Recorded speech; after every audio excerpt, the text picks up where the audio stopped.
Erica Carlisle. I'm a member of the APSA Ethics Committee, and I'm really excited to introduce our first in a series of episodes discussing moral distress. This is a collaborative episode between the Ethics Committee as well as the APSA Wellness Committee. So today I'm joined by Christy Rylan from the Wellness Committee. And our first goal is really to just explore what is moral distress and how is that different than emotional distress. So first, starting with a couple of definitions.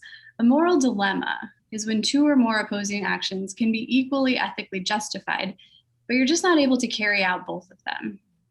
Thinking a little bit past that, you can see how that might lead to something called moral uncertainty, which is a situation in which you know the ethically correct course, but there's a nagging uncertainty after you make that choice, or a sense that something just isn't right. And finally, these things culminate in a challenge called moral distress, which is really when you know the ethically appropriate action to take, but there are external restraints that prevent you from doing it. So moral distress is really a result of a perceived violation of your own core values that are concurrent with this feeling of being constrained from taking the action that you know is ethically appropriate. And this is different than emotional distress. Emotional distress, although equally important, describes more of the emotional reaction to a situation, but it doesn't involve a violation of one's core values. But because moral distress does, it involves this perception that your personal, professional, or core ethical values are really being violated. It seems even more powerful. People that experiencing moral distress may experience grief or sadness, but more than that, they may experience feeling powerless. They may have an inability to fix a wrong, or they may feel frustrated or angry, or as if their integrity has been compromised, or in a psychological disequilibrium. And so when we experience moral distress, especially over and over again, we may be left with something called moral residue, which is this distressing feeling that can linger even after the episode is resolved. And obviously, as these situations continue to build up, this moral residue can compound itself and just really place a lot of challenges on providers and other members of the care team. So I think it's really helpful to go through some examples of how moral distress might be experienced clinically. And Christy Rylan is here to help provide some of those examples. So thank you.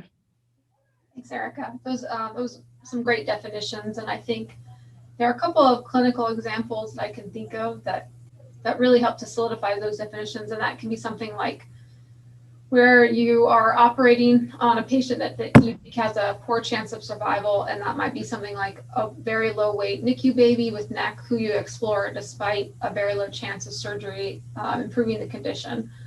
Or you may experience moral distress when another service coerces you to do a surgery that you disagree with. Kind of similar to the above example I mentioned, but when you as a surgeon, you feel more like a technician.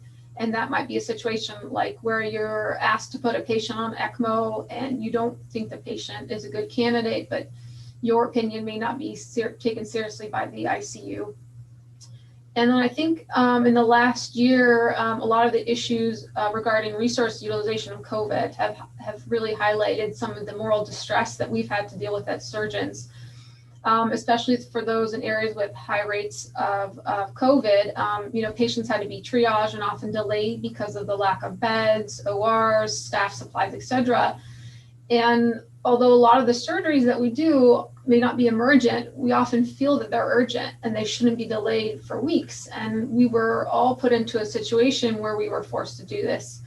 And it was not only distressing to the parents and their families, but I think also to us as their physicians, because we had to bear the burden of telling this to them, even though we thought that was not the best thing to do.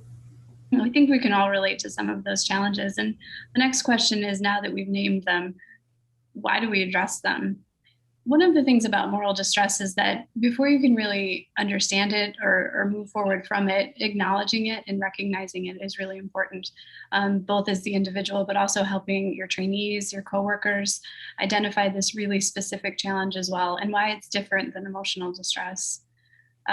Secondly, when individuals have an opportunity to discuss their experiences and feelings, you can move past this and come up with strategies that can help your team, make systemic changes that may improve things or support each other in times when you can't really make changes. And I think the third thing is working together to develop some opportunities and some spaces in which we can really create safe zones to share these challenges and to validate each other's feelings and figure out how to cope in healthy ways and successfully with our peers and within our own institution. So in our next episodes, we'll look forward to exploring some tools that may help us all move forward with this. So thanks for joining us.